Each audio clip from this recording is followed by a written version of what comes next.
All right, guys, welcome back to the Canadian Real Estate Homefront Podcast. This is episode 60. Before we get started, if you could please support the channel just by liking and subscribing, it helps us get bigger guests on. And if you're on Apple Podcasts or Spotify, please leave us a review. We appreciate it a lot. And if you want to work with us, you can click the first link down below in the description. It's absolutely free call. You get to know us and see if we're a good fit for your buying or selling needs.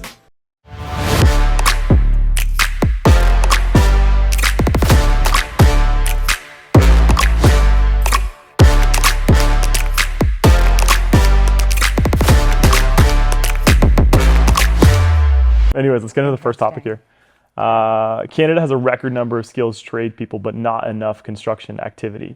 Canada continues to grapple with meeting its housing construction targets until recently, a shortage of skills trade was seen as the primary obstacle to housing construction growth. However, recent data reveals a troubling trend. While the number of construction laborers has reached an all-time high, construction activity has not followed suit, resulting in a significant drop in productivity. This discrepancy between workforce growth and construction output is yet another challenge for a country struggling to reach its housing goals. Earlier in the summer, the Canadian Mortgage and Housing Corporation noted that despite a record high 650,000 construction workers registered in 2023, Canada produced only 242,000 homes.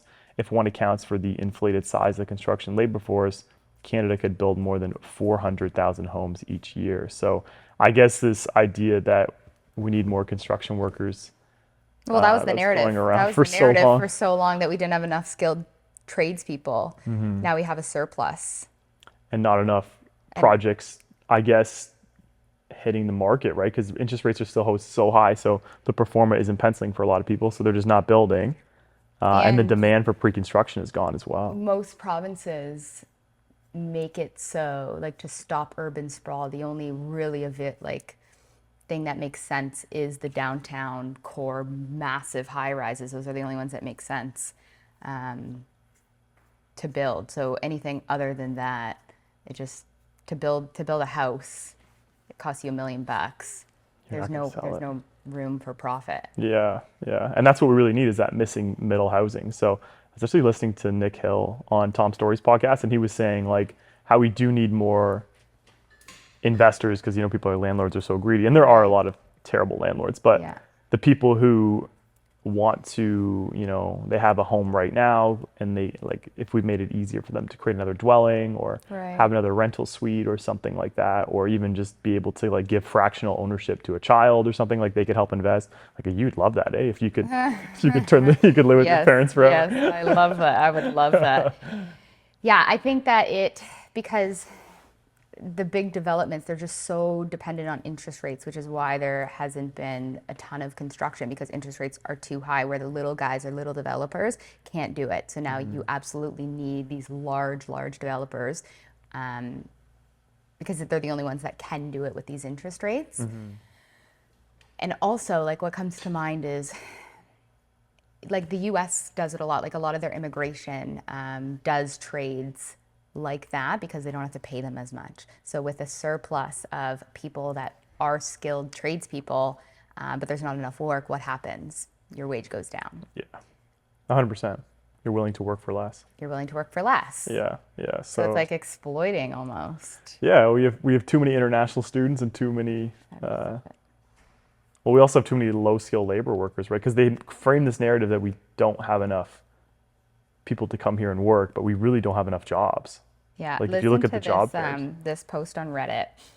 Many provinces have all but forced the slowest, most expensive kinds of construction, which are particularly sensitive to interest rates, in the name of stopping sprawl. Those same projects also require large developers, reducing competition, like I was saying. If there are workers sitting around, wouldn't it make sense to permit the kinds of development that can break ground in 6 months rather than in years? And the faster timelines leaves more flexibility to shift to what people can afford, as long as municipalities are not heavy-handed about dictating the mix of housing in new developments. And then people go off, you can go down many rabbit holes on on Reddit just about wages. right? Like the same kind of jobs that we're paying $45 an hour in Vancouver. This guy's saying that it's there's postings for the same job for $30 an hour. So That's a imagine big being hit. the Yeah. employer. There's just too many. So you're used to being paid $45 an hour. That project maybe finishes, and there's too many of you. Yeah. That people are willing to work for less, and now like that's 50 almost. How much of a percentage? Third. Thank you, producer Nick. A third. But like, imagine taking that price cut, and after you've already built a lifestyle, after you've already bought a house, and now you can't get employment because other people, including the people that are coming into the country, are willing to work for 2/3 of what you're used to. Yeah. Yeah. No, 100%. We get a lot of messages on our Instagram too about it. Just these guys being like, I can't find work, and they're like carpenters and stuff. So it's Well, I think the whole thing comes back to the red tape in our, and even policy. the policy and the cost of building a home with our like requirements, right? If you go into a lot of cities in the States, for instance, a lot of them have the heat pumps and like they don't require the massive ductwork and all of that. So a lot of them can be built a lot cheaper, but here it's You also have fees and levies, right? Like 30% of the fees are Yeah. go to the municipalities yeah. and stuff. So like that. even a buddy of mine is building a couple houses up in Caledonia, which is a little bit south of Hamilton. And they're beautiful. And I'm like, is there a profit margin? Because if I'm thinking, okay, you're building $250 to $300 a square foot, times however many square footage, like does the prices in that area allow for you to make a profit? And because in my head, I'm like, it doesn't really seem. And he said, well, I bought the land a long time ago. So if I bought the land today and then built this house, It wouldn't make sense. it wouldn't Yeah. make sense. So then, he has the ability to build houses. He has the resources to build houses, but there's no profit margin. So why is he going to even do that? Yeah, exactly. And like the government's not going to save us from the housing crisis. Like we need people to come in and be like entrepreneurs and stuff like that to make more homes, right? And it's just not going to happen. The government's not going to make enough housing to make up for the deficit that we have. So Isn't there a calculation on how many houses are there in these areas that people are immigrating to? Can we fit these people? Yes or no? Like, there's this many number of people, this many number of people want to come in. it would make sense. There was a guy who was showing houses in Windsor in a student development, and there was, I think, 14 people living in a 3-bedroom home, like similar to the Brampton one, 4 people living in an unfinished basement, and there was only 1 mattress down there. Like, it just doesn't make sense. Like, it's just, The ironic part of this is that if you look on the market right now, there is so many condos, so many houses that are just not moving. Yeah. So that is the irony too. Yeah, but they can't afford them, right? So like these international students come in and they pay 3x the tuition, and the only way for the landlord to make a cash flow, well, not the only way, but they just pile in students, making them pay X amount each. It's cheap to them and whatever. And here we are in this insane environment of way too many people living in a home, and that home is definitely just deteriorating. You can't have that much wear and tear on a house. They're not built for 14 people. No, like I was saying last time when I got an application, $500 more per month, but 7 people living in my 2-bedroom bungalow. Crazy. $500 more. I mean, that's a lot of money. For sure. Yeah, but I'm like, no. It won't make up for the wear and tear. The wear and tear alone. But yeah, it's ironic for sure. Mm-hmm. You want to read the next one? Yeah. All right. Where are we? Toronto condo sales slumped 20% as would-be buyers turning into renting. Condo listings in the Greater Toronto Area are up substantially from 2023, and sales are down according to the Toronto Real Estate Board, TREB's Q2 findings. Meanwhile, the region's condo rental segment is seeing plenty of demand.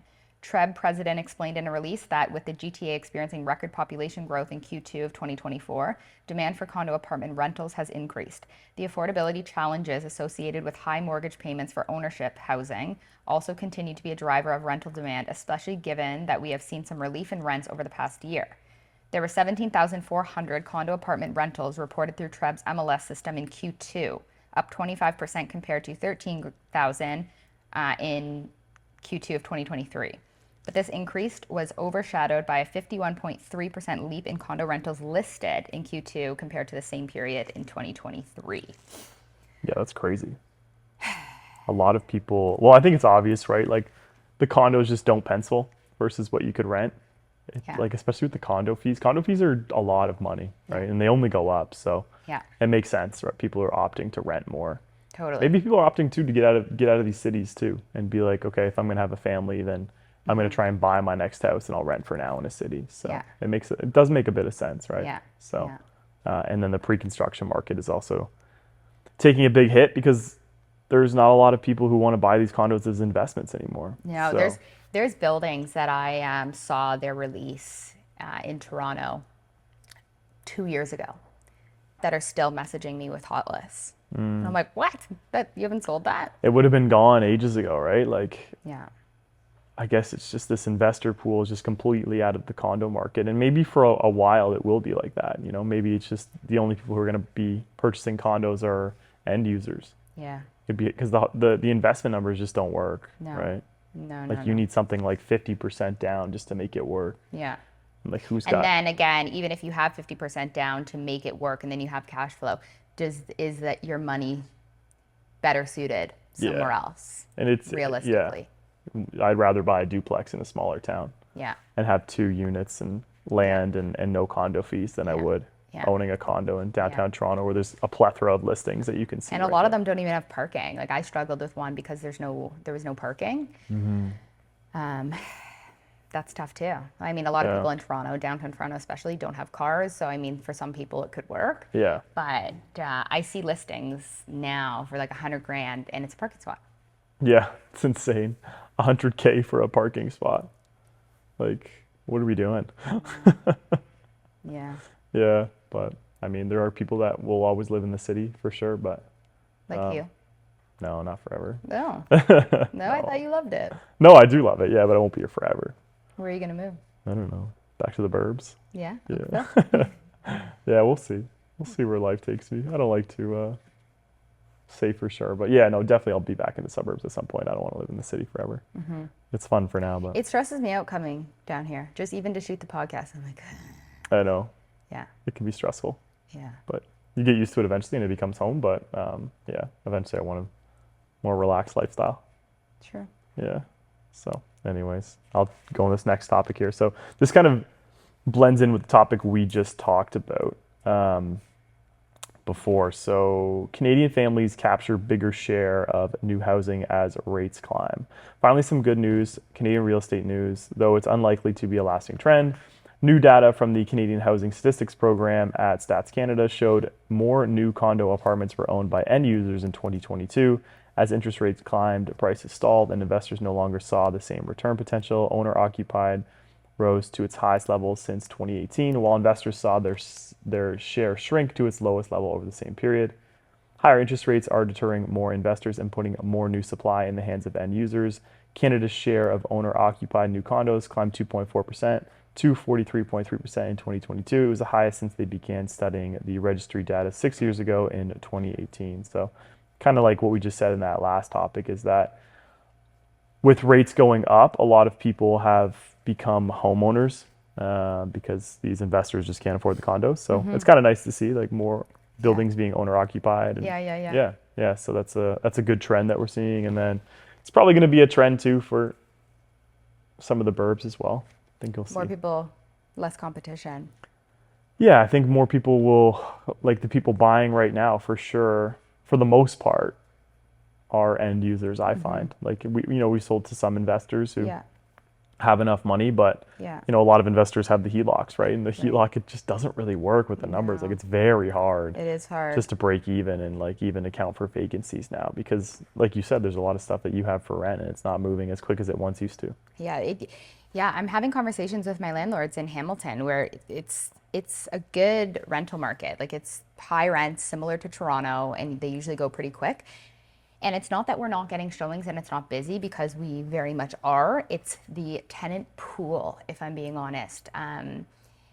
The applications are very subpar from what they It's tough. used to be, and it's like we're not discriminating either, but if you don't have a job yet, it's tough for me to convince my landlord to take you and take a risk. Yeah, I So know. it's like, I understand you just came here and you don't have a job yet. You have no history. You have no credit score. Like, I understand you need a house to be able to do those things, but it's the landlord's comfort at the end of the day. And because of the Ontario tenant laws, it just does not make it easy to take those risks like you could in Alberta. Like, okay, I'll take a risk on this person. They seem, Yeah. very Seem like a good person. seem like a good Yeah. person. But if they don't pay you, you're gone. Here, it's like I'm struggling with this tenant that I put actually in my client's basement, and she, on paper is very good, but she's struggling with the upper tenants. Being too loud, and I guess the shared accommodation with those tenant profiles are just not working out. And it is, she's missed a payment now, and it's like, you need to pay. Now we have to serve her, notices, and if it does end up going to the LTB, like, it's a fight. And everything in me, and obviously my clients just want to be like, if you don't pay, you need to leave. Like, you have 14 days to leave, or we will remove your stuff. Yeah, it's almost like it's a deterrent to a lot of people, because I know, if you're and not it's- working and you're trying to get a place, and like say you've fallen on hard times, but maybe you are gonna get a job and like you have some money saved up, but most people aren't gonna be like, no, like you're not coming and living in my place because I can't get you out. It's crazy because when I came home from Nashville a couple weeks ago, and even like, I travel a lot, so I always go through Canadian customs, and every single time I've been through Canadian customs, there's been a huge lineup into the immigration. Like, when you land and you're just like, you landed here for the first time and you're immigrating, the lines have been massive, and I'm just like, crazy. they're looking at me, they're like little out of it, like, whoa, I'm in a new country, I'm like, Yeah, gonna live where am I here, and I'm going? just looking at them, and I'm like, It's tough out there. oh man, Yeah, good luck. yeah, yeah. Yeah, I it's know. hard. I mean, like, yeah, it does make sense for these investors in Hamilton and all of that. Like, you can do really well, especially where prices are at, but you get a bad tenant, and all of a sudden, it throws your investment portfolio or your plan for a loop. Oh, especially when you could just get 4 or 5% sitting in a GIC right now. Like, the risk you're taking is not worth like losing sleep over. Yeah, That's what it feels like, right? yeah, So, yeah, that's I think why a lot of people have flocked to Calgary. If you are a Canadian investor, or even the States, like the States is for the most part. My uncle's in Buffalo, and he just serves them notice 30 days, and they're out. yeah, The sheriff comes and takes them out. yeah. So it's That's how it should be. Like, if I were to become in like a politician, these would be the things. Like, it's less to do with the interest rates, because I understand we need to curb inflation. Like, we couldn't just let it continue going, and we need to stay close to the Fed. Otherwise, that could serve its own huge bed of problems. yeah, yeah. But the red tape and the way you need to build houses up to whatever standard we have in Ontario, and the landlord-tenant laws, those two things you look into changing, Could help 100%. this housing crisis. Yeah, it's funny. Like, how do we fix it? It's like this. It's not a one answer thing. No, There's so many everything's answers a to it. double-edged sword, Yeah. everything, because now all of a sudden you give people authority to build their own houses and speed up the process, but now, infrastructure needs to accommodate for those new, everything's a double-edged sword. Did you see that video that Dan Foch posted with the robots building the house? No.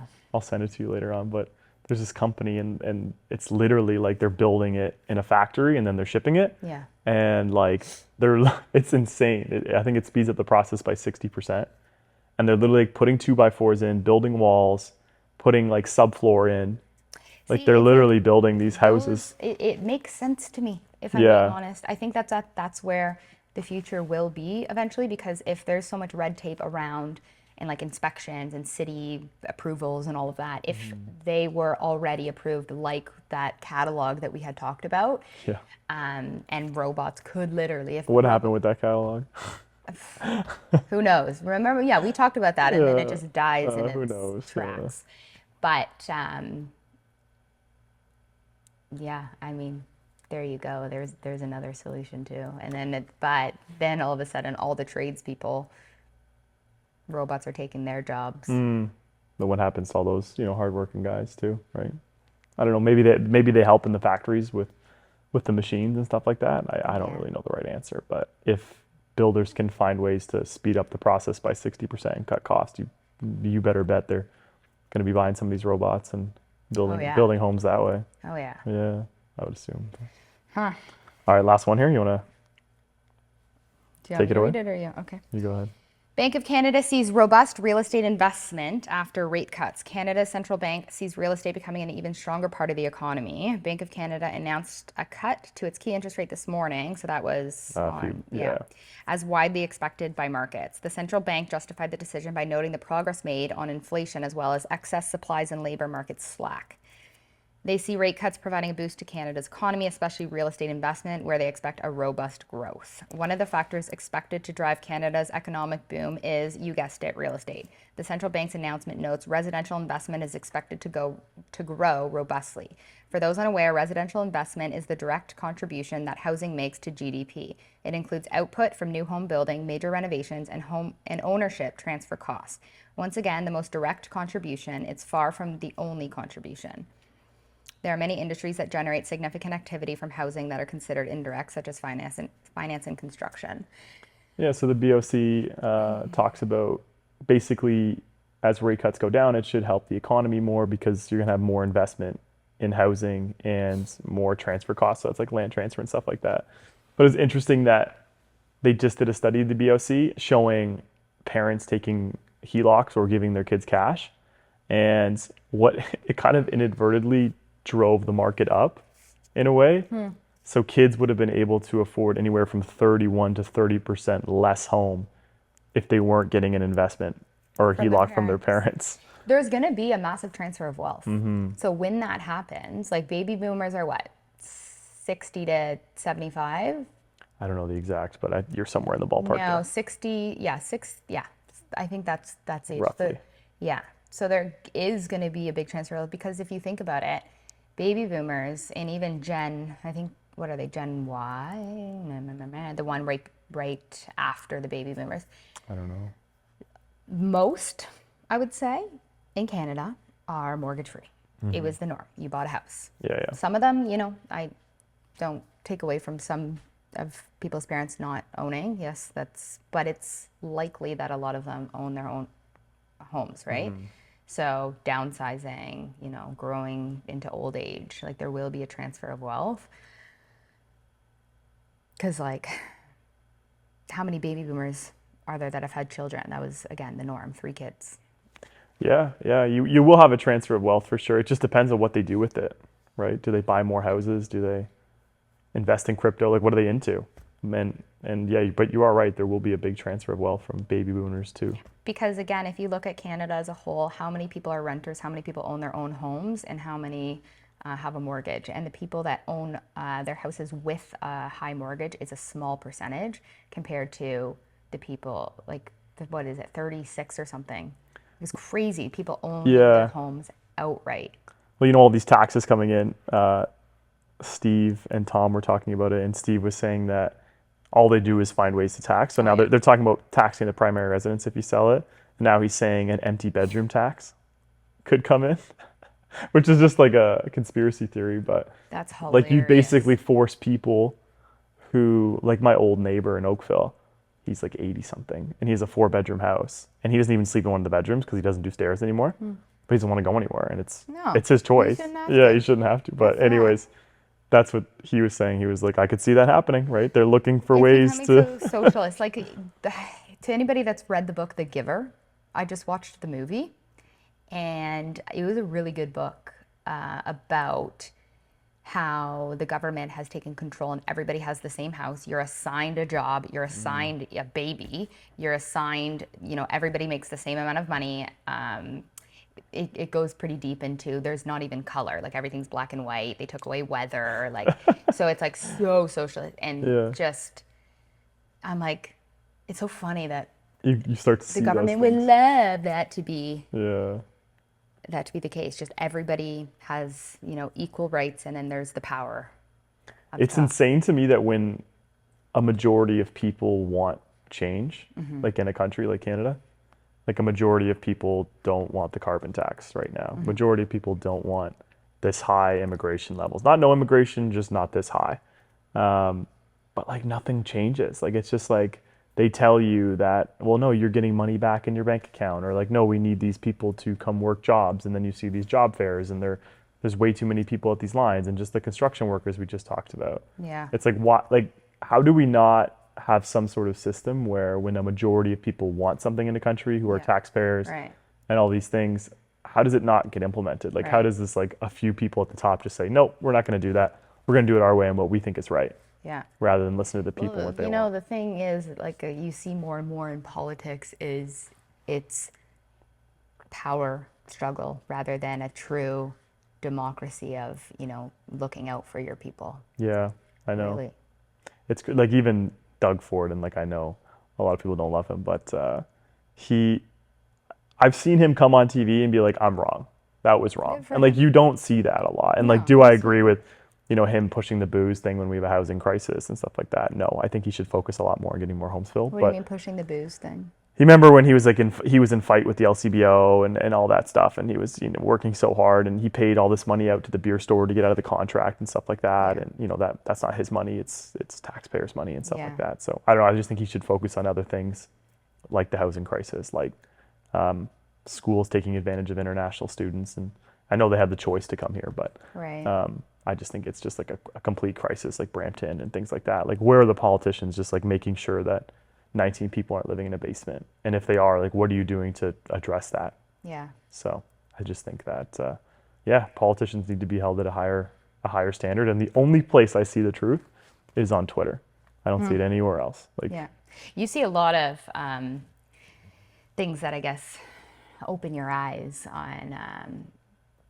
on Twitter. You know, you watch CNN and you follow just the traditional media out. And then you go on Twitter and you can see the truth, you yeah, can see yeah. it. And Google censoring Donald Trump assassination is it? all over. Yeah, if you type it Why? in, I don't know, because they want Kamal to be the new president. That's my theory, but we'll see what happens. Anyways, it's funny. Elon overpaid for Twitter just for free speech, but Hilarious. it should be that way to begin with.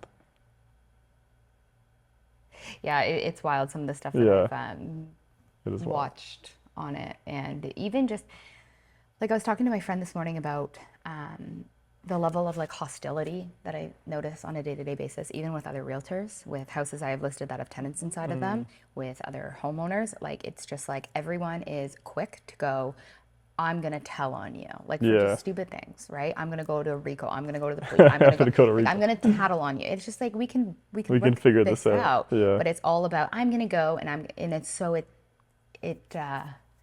irks me. Like people don't have the true problem solving skills. I find like, our parents did. It's all about you're doing something mean or wrong, and I'm gonna tell on you. I'm gonna tell on you. And that can Yeah. No, I think that we'll have a lot of hostility still as the election comes up in the US. Like there'll still be a lot of stuff going on there. Then once that's over, I think things will cool down. Then we'll have our election here, and then hopefully, I don't think things can get much worse. So hopefully we can just work as, be proud to be Canadian and try and make this place kind of not what it once was, but hopefully even better, and see some good stuff coming down, because I guess it's better to be optimistic than pessimistic all the time. So let's hope that change comes. yeah. You got anything else? No. Mike That's it. Mic drop. All right, guys, thanks so much for watching. We appreciate the support. If you're on Apple Podcasts or Spotify, leave us a review. And if you're on YouTube, please like and subscribe. It definitely helps the algorithm in the channel. And if you want to work with us, it's a free call down below. And even if you're thinking about next year or even later on and you feel like it's too early, it's never too early just to touch base and see what we can do. We appreciate you guys, and we'll see you next week. Take care.